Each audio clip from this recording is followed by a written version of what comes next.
Hello friends, আমার চ্যানেলে সবাইকে স্বাগত। তো তোমরা অনেকেই ফুলুরি দিয়ে অনেক রকম তরকারি করে খাও। আজ সেই তরকারিটা তোমাদের সাথে শেয়ার করব, সেটা আলু দিয়ে ফুলুরির তরকারি। তো ফুলুরিগুলো গোটা আছে, সেটা আমি অর্ধেক করে নেব। অর্ধেক করে নেওয়ার কারণ কি, ফুলুরিগুলো যখন আমি তরকারিতে দেব, ফুলুরির ভেতরে পুরো জলটা যাবে এবং ফুলুরিটা নরমও হবে আর খেতেও খুব সুন্দর লাগবে। তো চলো ফ্রেন্ডস, তোমাদের সাথে কি কি ইনগ্রেডিয়েন্টস লাগছে শেয়ার করে নিই তরকারিটা করার জন্য। আমি তরকারিটা বানানোর জন্য আলু নিয়ে নিয়েছি। আলুটা এরকম মিডিয়াম সাইজ করে কেটে নিয়েছি, খুব বড় আলু আমি কাটিনি, তোমরা তোমাদের পছন্দ মতো কেটে নেবে। আর এখানে ক্যাপসিকাম নিয়ে নিয়েছি, টমেটো নিয়ে নিয়েছি, আদা নিয়ে নিয়েছি। যেহেতু নিরামিষ তরকারি তাই আমি এখানে একটু আদা অ্যাড করব।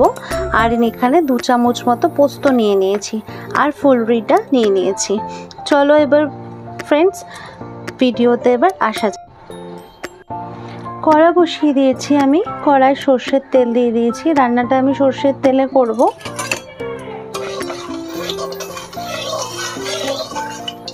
তেলটা গরম হতে দেব। তেল গরম হয়ে গেছে, তেলে জিরে আর তেজপাতা দিয়ে দেব। তারপরে কেটে রাখা আলুগুলো দিয়ে দেব।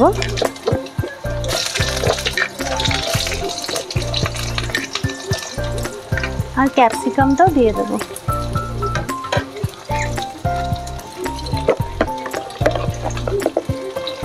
সামান্য পরিমাণ নুন দেব, যাতে আলুগুলো তাড়াতাড়ি নরম হয়ে যায়।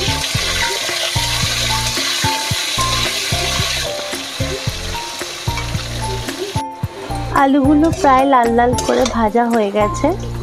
এবার যে পেস্টটা আমি করে নিয়েছি, এটা আদা, পোস্ত আর টমেটোমের যে পেস্টটা, সেটা এবার দিয়ে দেবো।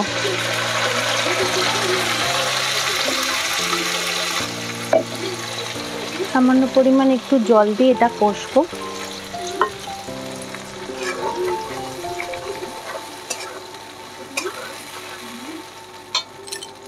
এর মধ্যে কিছু মশলা অ্যাড করব।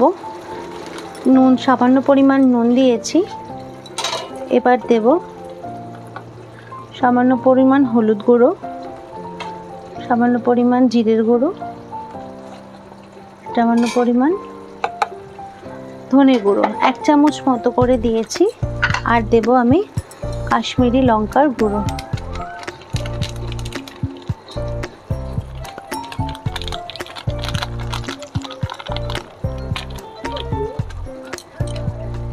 এবার এই সম্পূর্ণ মশলাটা ভালোভাবে কষবো।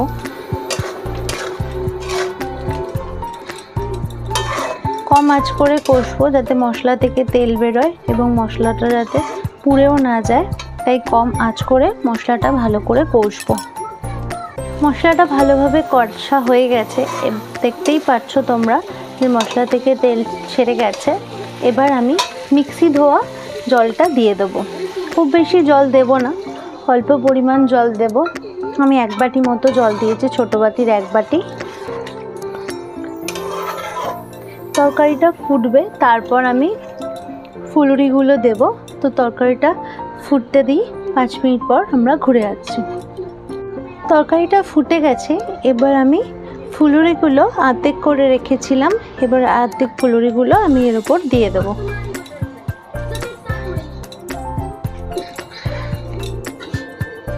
ফুলগুলো একটু ভেতরে দিয়ে দেবো ফুলুরিগুলো, যাতে উল্টে পাল্টে দেবো ফুলুরির ভেতরে এই তরকারির জলটা পুরোটা যায়, যাতে ফুলুরিটা নরমও হবে।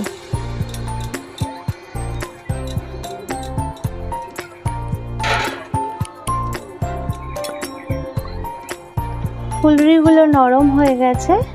এবার সবার লাস্টে আমি সামান্য পরিমাণে চিনি, অল্প একটু চিনি ছড়িয়ে দেব। নিরামিষ তরকারি রুটি বা ভাতের সাথে খেতে খুব ভালো লাগবে। আর একটু ঘি ছড়িয়ে দেব। ঘি দিলে তরকারির স্বাদটা আরও দ্বিগুণ বেড়ে যায়, তাই একটু সামান্য পরিমাণে চিনি আর ঘি দিলাম। তো বন্ধুরা, কেমন হয়েছে আমাকে জানিও কমেন্ট করে। আলু দিয়ে ফুলুরির তরকারিটা তোমাদের কেমন লাগলো বন্ধুরা? যদি তোমাদের ভালো লাগে প্লিজ কমেন্ট করে জানিও কেমন হয়েছে।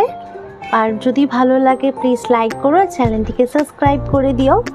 আবার কোনো দিন আসবো অন্য কোনো ভিডিও নিয়ে। আজকের মতো এখানেই।